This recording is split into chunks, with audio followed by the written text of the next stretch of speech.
We had a wonderful Sunday this past Sunday at Bluegrass. We celebrated our 200th anniversary, the second of three celebrations, and we enjoyed a time of fellowship after services. 250 folks gathered together at our chapel campus, and we ate together, we played together, we got wet together in the dunking booth. It was just a wonderful time to see the family, the church family, come together. There's just so much about Sunday that we couldn't fit into Sunday. In the service, we had a couple of videos, and one of those videos featured Joan Wheeler Menzel. And I just think it's rather interesting that as she has researched her family heritage, that she is connected to not just one, but two families who were the original families here at Bluegrass that started the church in 1824. And both of those families have a connection with John Wesley, the founder of Methodism. And so if you've not watched those videos, if you weren't here Sunday, make sure you go to our YouTube channel, Bluegrass Church YouTube channel, and check that out. And there's a special playlist there, and we'll give you the link so that you can look that up. It's just fascinating information. And here's the really cool thing. As I was greeting folks after our first Sunday on Sunday, one of our members, Amy Garland, came by and said, "Hey, I really enjoyed that.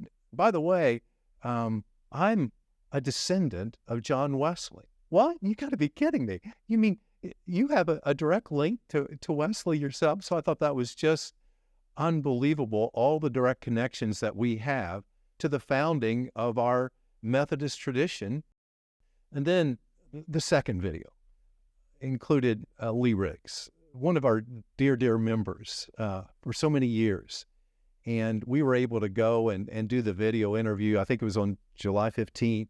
And we went and just had a delightful time and getting information from him. And if you don't know the rest of the story, he passed away. And we had his celebration of life service on Friday before Sunday service. And to watch his video on Sunday was emotional.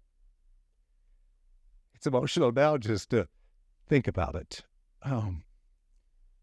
Just a delightful man that shared his life with our congregation in so many ways. And one of the ways in which we highlighted in the video was that he provided the altar flowers for us, spring, summer, and fall. And he grew those flowers, he arranged those flowers, and just a tremendous gift to our congregation.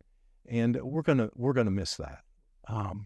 We're gonna miss Lee and just all of his gifts to us. The other thing that you may not know, there was an arrangement of flowers on the altar table on Sunday. Lee's son Todd actually arranged those flowers for the funeral for his dad. And then they generously let us use those flowers on Sunday. So we had that connection with Lee as we were featuring Lee and providing flowers. And there were flowers there that his son had provided. So I thought that was kind of special as well. The other gift that Lee gave us in that video was just a gem. We knew that Lee was related to Coach Arad McCutcheon, that Arad was uncle to Lee. But in that conversation, he gave us this story about Arad's first basketball. He grew up on the farm out here in the country, out here in the Bluegrass area, and attended church here. This is, his home church. But they would butcher hogs, and they would take the bladder of those hogs and blow them up. And according to Lee, that was Arad's first basketball. I mean, who else would know that? And then Greg was able to take that piece of information and masterfully put that together then with Craig Snow, Coach Craig Snow, who is the associate head coach at U of E now and a tender here at Bluegrass as well. And Coach Snow is the one who is in charge of the history of the program. And so whenever new recruits come in, he tells the new recruits about the history of the U of E program and Coach Arad McCutcheon. And so just having him in our congregation now as well is just another piece that connects all these pieces together. I wonder if we fully get the full picture of what this means. Coach Arad McCutcheon, won 5 national championships in the college division. As the video told on Sunday, Coach Snow told us that he was talked about in the same conversation along with Coach John Wooden of Division I. Both coaches were talked about in the same breath, and that Coach McCutcheon got his start here.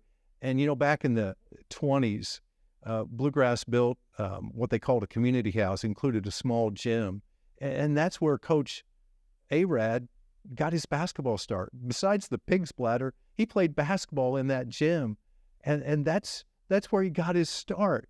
And so we are directly connected to one of the most prominent coaches in college history who won 5 championships.